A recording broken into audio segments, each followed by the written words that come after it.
दूधे में पानी मिलाई के जाबा वो डेरी तुरंत बताई यादव जी। आप तो काम गड़बड़ कर दिए हो। वाह। हाँ इतना पानी मिलाई क्या है फैट तुरंत ही कम बताई। तोहार फैट कम हो गए। ए भैया पाल जी, मौलवी जी, यादव जी, पंडित जी 4 जाति के लोग रहे और चारों जने में बड़ी घनिष्ठ मित्रता रहे। ए भैया पंडित जी हमेशा अपने आप का लगावे कि भाई हम बड़ी जात के आदमी, हमारा राज तीनों के ऊपर चली। एक दिन यादव जी से कहने यादव जी, ए यादव जी का बैठा है राजू।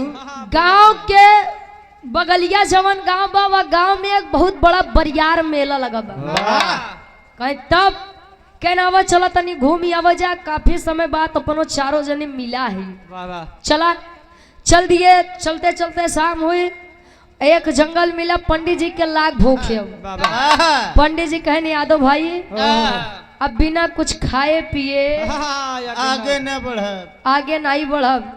कहे तब कहने काम करा, तू दूधे के व्यवस्था करा, पाल जी मौलवी जी तू चाउर और लकड़ी के व्यवस्था करा। अच्छा व्यवस्था कई क्या है तो पंडित जी कहने ना सारो तीनों छोड़ अब वही लगी है बनावे तो उल्टा सीधा करी है। एक काम करा तू लोग बैठा हम बनावत है। खीर बनावत है ना, खीर काका इतनी बढ़िया बन गए। प्लेट जब हटाए खीरी के खुशबू जब नाक के अंदर गा। खुशबू, अरे खुशबू के मतलब लड़की नहीं यार, सुगंध। सुगंध महक जब नाक के अंदर गई तब पंडित जी का ईमान डोल गया। कहे कि अब कुछ भी हो जाए खीर पंडित अकेले खाएंगे। तीनों जने का बुलाए कहने यादव जी हार आवा, पाल जी हार आवा, मौलवी जी हार आवा। तीनों जने हार आवा। कहे सुनो हमारी एक बात, तनी तनी दे तई ओके खाई ला। ए विशाल भैया, ए भैया आप मोदी जी करत हा घर मालिका रोके हैं तो का करबा ना हो। अरे घर मालिका रोके हैं भाई। ए भैया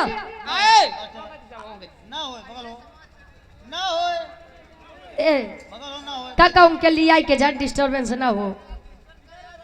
अरे नहीं गाऊ भाई अरे हमार मन नहीं गाऊ भाई भाई हम तोहार 20 रुपया पाई के हम लगेगा वो घर मलिकार साहब यहाँ में कह दे बंद करा तो चालू करवा दे। ए भैया कहानी से भटकी है मत। अब पंडित जी एक दिमाग लगाते हैं। अब वो दिमाग छोड़ा, एक लाइन कवि जी गजल के भाव में लिखाते हैं, कोनो हमरा ही अपने परवरदिगार अल्लाह से कहे। क्या कहे? एक लाइन कवि जी लिखाते हैं,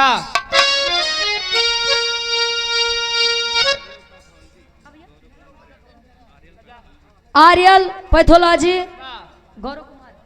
गौरव कुमार मौर्य हमारे धर्म के बड़े भैया हैं। ए ऑपरेटर भैया तो हर मशीन डाउन होत बा का किया हो। ये 100 रुपए देकर सम्मान के आशीर्वाद के चाह रहे कि मुझे अपनी कला में कामयाब रहे। अच्छा छोड़ा जा। हाँ हम जाना थे वो हम कब सोचते रहे फरमाइश अभी तक आए कहाँ से नहीं। बस एकदम कहानी हमारे छोड़ के रही उसके बाद गाय देते बैठा रहे। ए भैया कहे तनी तनी खाई ला, सुबेरे का खीर एक आदमी खाई सकत है। कहे कैसे? कहे राती में सूता मतलब सोवा और राती में जो सबसे बढ़िया सपना देखी सुबेरे पूरी खीर हुई के दे। भाई पाल जी खाए के सो गए, मौलवी जी पंडित जी, लेकिन अहिरे के लड़का खाए पिए में बड़ा शौकीन रहे। यही के पेट गही। एक बार बेचारा यार करवट फेरे एक तरफ यार आज तब ले करत का एक लाइन गीत लगत बा, हिंदी दुनिया वाले ने गाया। अब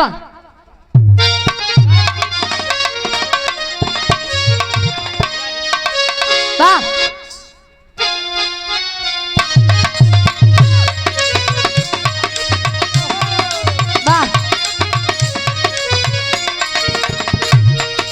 हो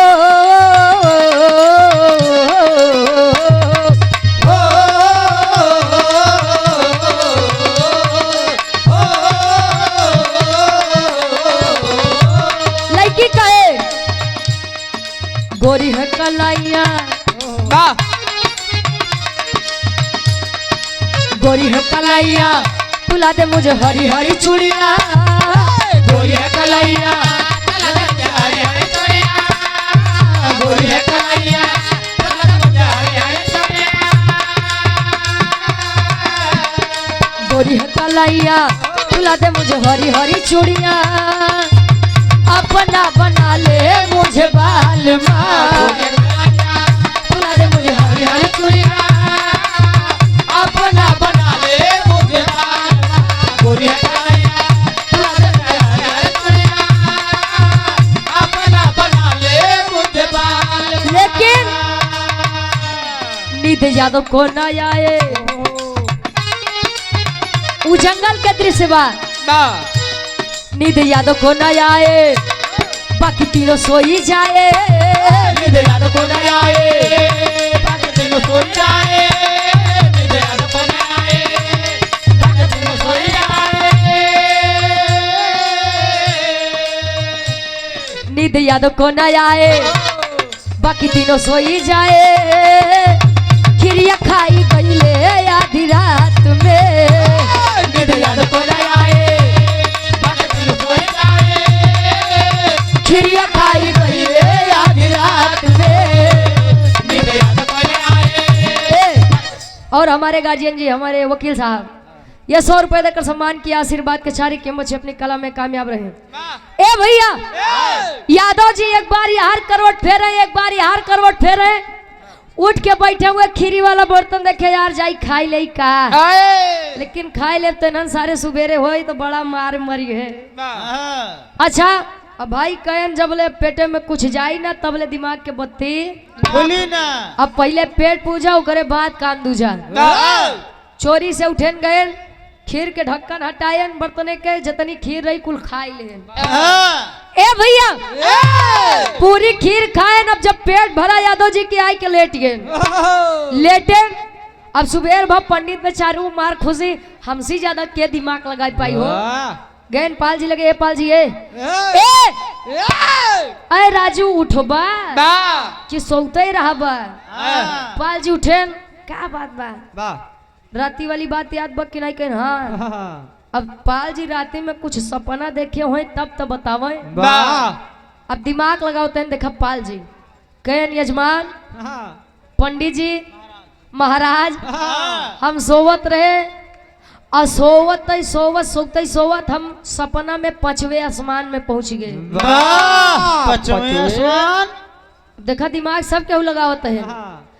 अब मौलवी जी जब सुने कहना रे साला तो 5वें आसमान पे पहुंच गए बा अब हम का बताई हो मौलवी जी कहन है 5वें आसमान पे रह गए हम इनसे 2 कदम आगे ही हम सोवत रहे सोवत सपना में पहुंच गए 7वें आसमान पे 7वें पंडित जी कहना रे यार हम तो जानत रहे न पगले हुई हैं लेकिन बड़ दिमाग लगावत है ई सार 5वें आसमान पे वो 7वें आसमान पे रहा सार हरे हम पंडित यही हमसे केहू जाए पौब का पंडित जी कहन बस तू लोग हरे रहा अरे मैं तो सोते क्षीर सागर में पहुंच गया कहन अरे जब तू क्षीर सागर में रहा तो विष्णु जी और लक्ष्मी जी कहाँ रहे कल लक्ष्मी जी हमार गोड़ दबावत रहे विष्णु जी पीछो बैठ के हवा करत रहे पाछे हो जय सिंह यादव जी ये 51 रुपए केदारनाथ यादव झंडा खड़ा रहेगा वाह भाई ये 51 रुपए देकर सम्मान के आशीर्वाद के सारे खैर कहानी पे गौर करिएगा आप लोग यार पंडित जी कहें हम सोते सोवत क्षीर सागर लक्ष्मी जी गोड़ दबावे और विष्णु जी सिरहाने बैठ के हवा करे यादव उठा रहा कहे देखा सार हरेन का तनी से खीर खाए बोदे सुबेरे ये तना बड़ा झूठ ये 5वें आसमान पे और 7वें आसमान पे सबके बात छोड़ा ये सार क्षीर सागर में लक्ष्मी जी गोड़ दबावत है। अब तो लाख पंडित जी तनियाई लगे अब हमसे क्यों जाई का यही रे करे कितनी बुद्धि होई अबे 12 तो नहीं वाह ए भैया गए नी यादव जी के लगे। ए यादव जी आई उठबा तू बताऊबा कि तू का देखे यहाँ। वाह अब खीर जब होए तब तो बतावे। यादव जी उठ के बैठे कहे अब देखा अब अहिरे बुद्धि लगावे जात। वाह यादव जी कहे महाराज बाबा रतिया में हम सोवत रहे उस सोते सोवत हमरे साथे कांड हो गए। कांड कहे बे सारे तोहरे साथे कौन कांड होई। तेहू लड़का केहू जंगल में एक लड़की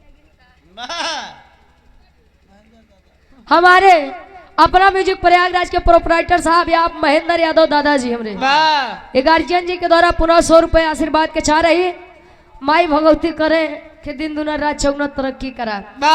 ए भैया हाँ आराम से जाओ।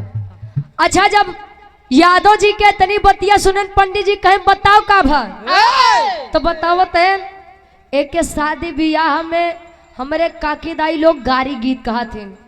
गारी दुइये जगह की अच्छी लागत है। एक तो सरकारी और एक तो ससुरारी। सरकारी गाड़ी पहले जब दरोगा साहेब भरे दी है तो वो क्यों से नहीं बताई है। और जब गाड़ी हो लागत ससुरारी वाली तो मुस्कियात रही है सुनत रही है। ओ लोग गाओ थे कैसे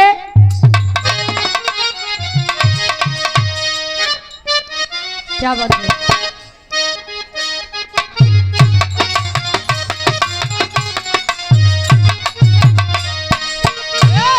अरे खतियाई गयो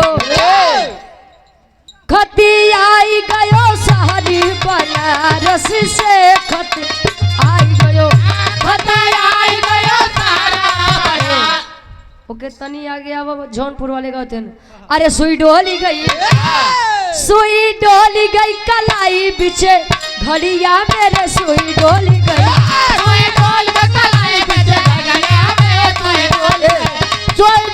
कलाई पीछे गणिया। अरे यार घड़िया में ओ लोग जोन दादी हरे रही मान ले मन दांत तो बा ओ माइक लेके कहा अरे कुछ आज मारूंगा कुछ काल मारूंगा कुछ दिया दिया के बाद मारूंगा सुई डोल कहे अरे दुल्हा के बहिनी बाजार करे जाली हजार करे जाली भजार करे जाली सुई तब ले आज के लड़के माइक कर रही है कहीं अरे दादी मारूंगा नहीं मारूंगी कहीं अब हम का पता रे इतना थोड़ी को पढ़े लिखे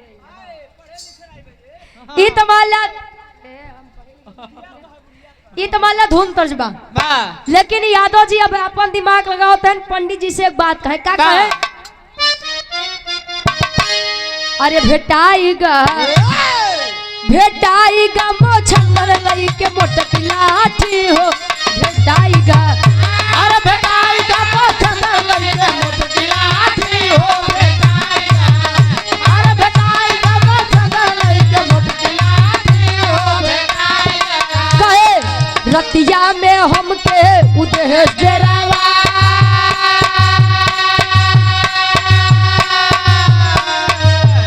अरे कहा की खिरिया न लेत्या हो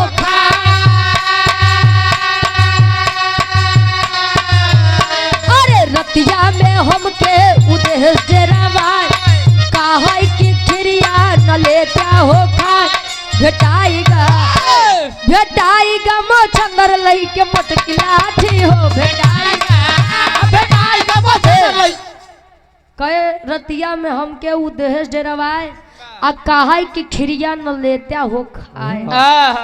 ए भैया कहे रतिया में हम सोवत रहे हमारे सपना में एक पहलवान मोटा ताजा एकदम करिया मोछी पताव दी है लई के लाठी खड़ा कहे तब कैन राती में हमका बड़ी हमार दुर्गति करे कवन दुर्गति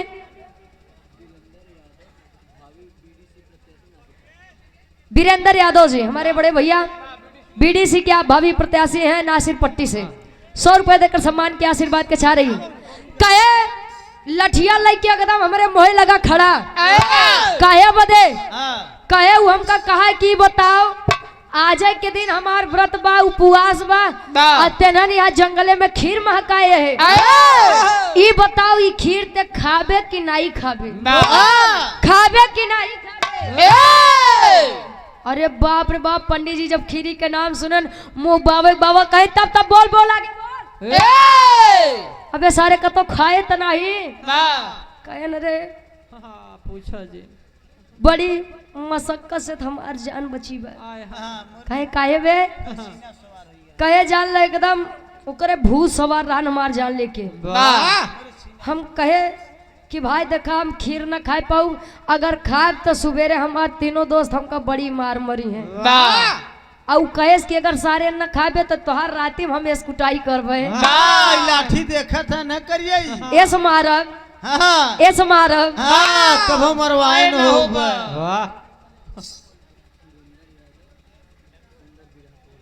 सुरेंद्र यादव जी नासिर पट्टी से हमारे बड़े भैया जी के द्वारा 100 रुपए आशीर्वाद के छारे तब ले। अब जब यादव जी, पंडित जी, पाल जी, मौलवी जी का चेहरा देखें तब यादव जी मने मन मुस्कियात हरे हरे सार हरे लक्ष्मी जी से गोड़ दबो बा सतवे आसमान पे घूमबा आवो तो घुमाई तेरी के भाव में कवि जी लिखा था का लिखे?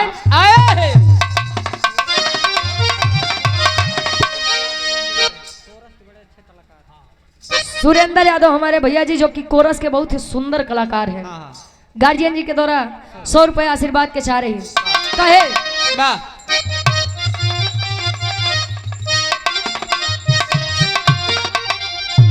चतुराई चारो कैले जम के, अरे राम चतुराई चारो कैले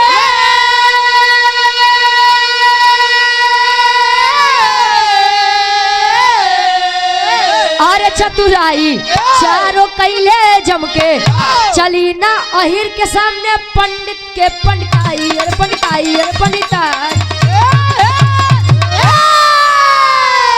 कहन पंडित भाई डर के मारे हम कुल खीर खाई ले। जब पंडित जी इतनी बात सुने तो लगे बिगड़ कहे बेसारे कैसे पूछ के तो खीर खाए है। ई बताओ जब राती में तो का डरवावत रहन तो का हम तीनों जने मर गए रहे। बगली लेटर है उठाए काहे नहीं? यादव जी कहे ना पंडित भाई तू गलत ही बोलत है, गद्दारी करबे। अब जान ले हमार तोहर रिश्ता ही से टूटे। कहे का गलत बोलत है बोल। हमरे बिरहा के आखिरी गीत लगत बा खाटी इलाहाबादी तर्ज।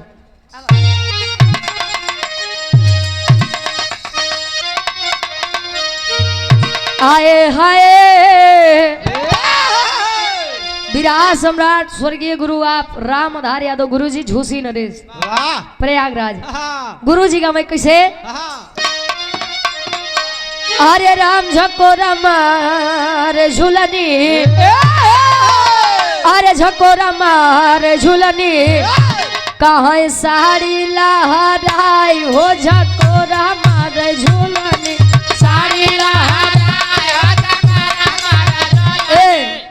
एक तनी सब बदल दे। हैदर अली गुरुजी का में अरे घुसुरी का वो बरधा गसार बरधा, अरे घुसुरी का वो बरधा कहाँ सरी आई मझारी, घुसुरी का वो बरधा कोनो दुल्ही बतावे। अरे हमार मुड़ी कटली, अरे हमार मुड़ी कटली तब मोर बूढ़ा माई, हमार मुड़ी कटली मोर बूढ़ा माई। यार तो कलो के का बताइए सत्य अनुसुईया में गए। अरे गजब क्यों बहनी, अरे गजब क्यों बहनी, कहा चीन्यू ना भतार हो, गजब क्यों बहनी चीन्यू ना भतार हो गजब। एक लाइन बड़ी हमार मन पसंदीदार बात कवन? अरे घुमा के गोरी मरलू।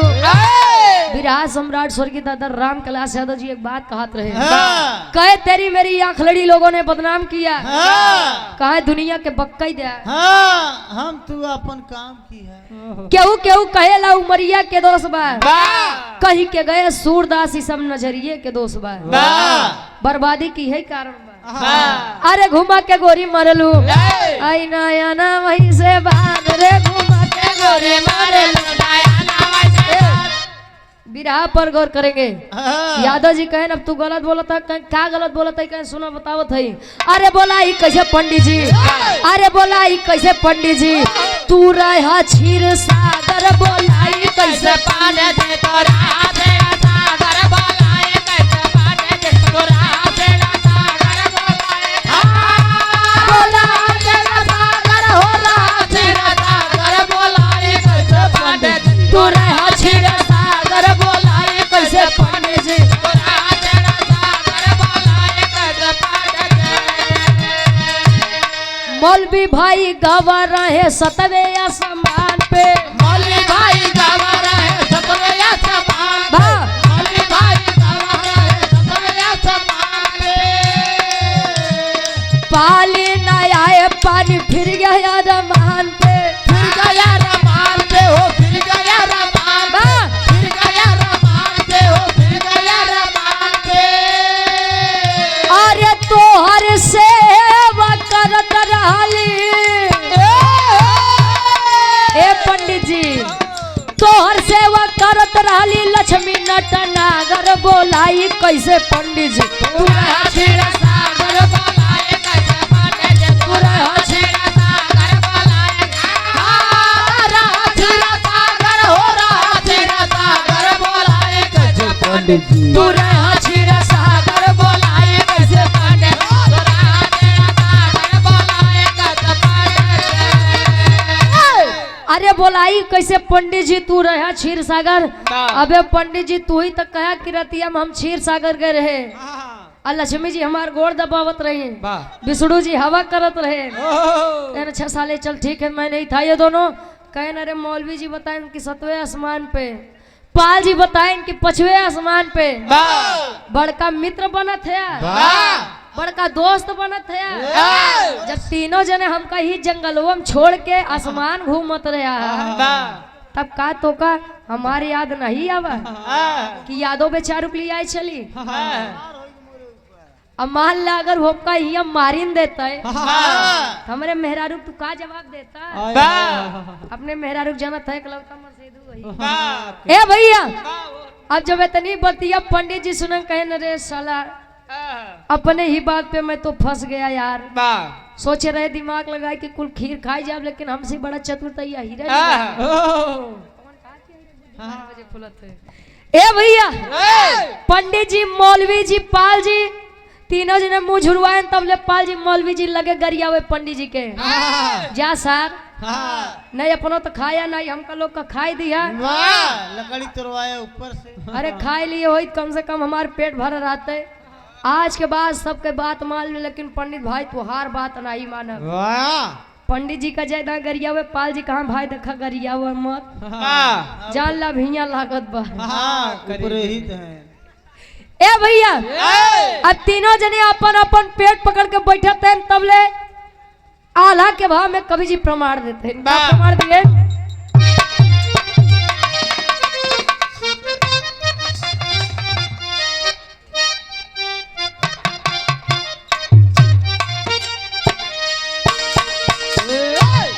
अरे सपना सब अधूरा रही गईले मानवा के बाबू, खाई गाय अकेले आहिर पूरा जेवना, रतिया के सपना में घुमलिया समनवा बाबू, खत्म हो गया खाना सब भइले लाचा, पंडित बोले रतिया पहले ना भोजन यादव, सोची सोची माना में बहुते पछता।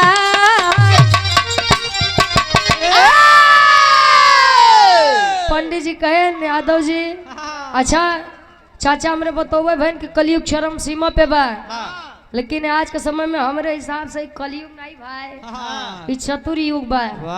यहाँ जितना बड़ झूठ बन के बोलबा, जितना लबारी फेंकबा, अब बड़ बड़ झूठ बोल ले बा, जान ला तोहार ई समाज में गुजारा बा। और ढेर सीधा बने के कोशिश करबा तो 2 झापड़ बा। हाँ रोज पहुआ है, नहीं तो देख ला परिवार में जो ज्यादा सीधा रात बेचारा है वो हर जगह से बेचारा पावत है। ई बड़े हम चतुर चालाक बना है। ए भैया यादव जी बहुत खुशी कहे ना आवाज चला मेला देखा है। चला हो पंडित जी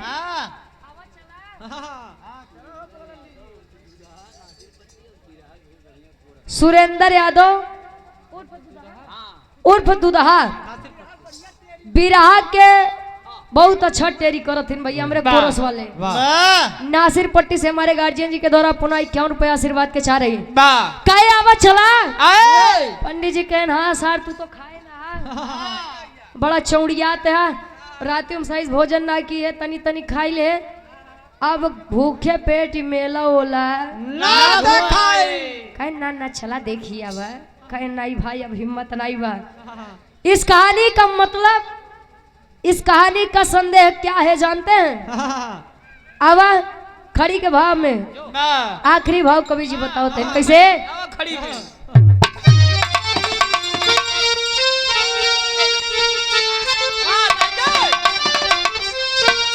अरे अनुमान से बड़ा भाई अनुभव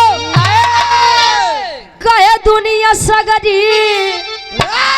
अरे अनुमान से बड़ा भाई अनुभव कहे दुनिया सगरी पकड़ी पेटवा के धैले तीनों घर के डगरी पकड़ पेटवा के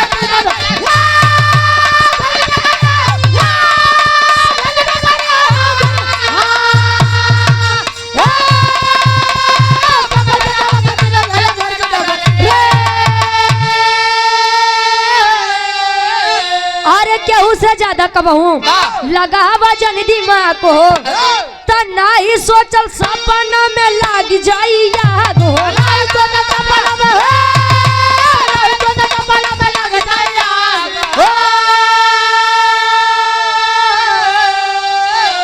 अरे घूम के लौटे चारो अपने घर के नगरी तब पकड़ी पेटवा के धैले तीनों घर के डगरी।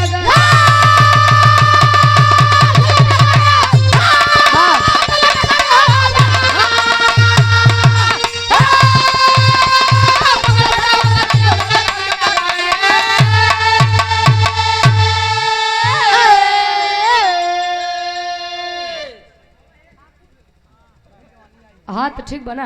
आदरणीय हमारे गार्जियन जी वकील यादव जी हमारे गार्जियन जी के द्वारा पुनः ये 50 रुपए आशीर्वाद के चारे कि हम बच्चे अपनी कला में कामयाब रहे।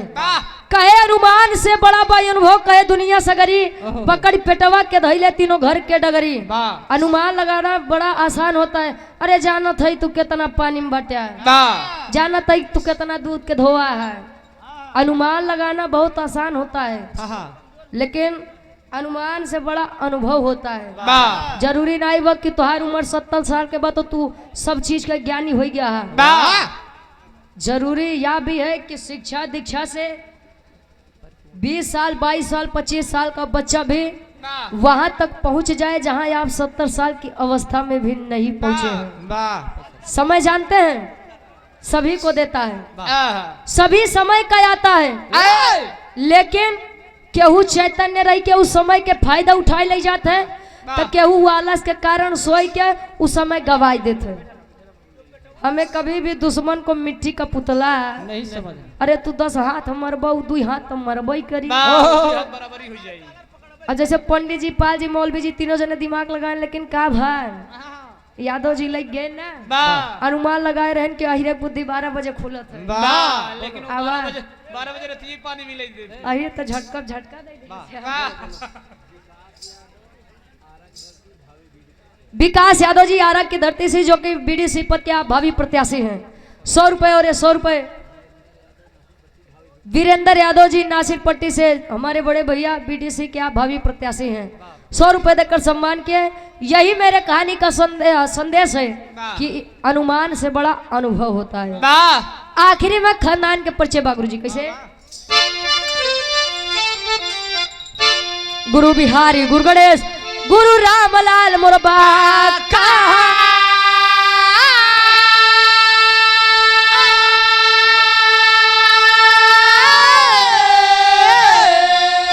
अरे स्वर्ग बसे चंद्रिका कभी कवि बच्चन का विजय पताका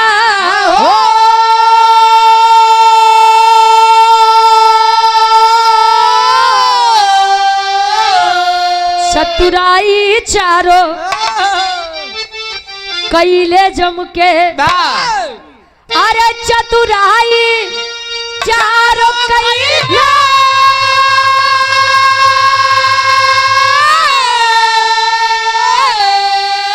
अरे चतुराई चारों कैले जम के ग्वालो बंसी रुचि ज्ञान की ज्योति जलाई चतुराई चारों कैले जम के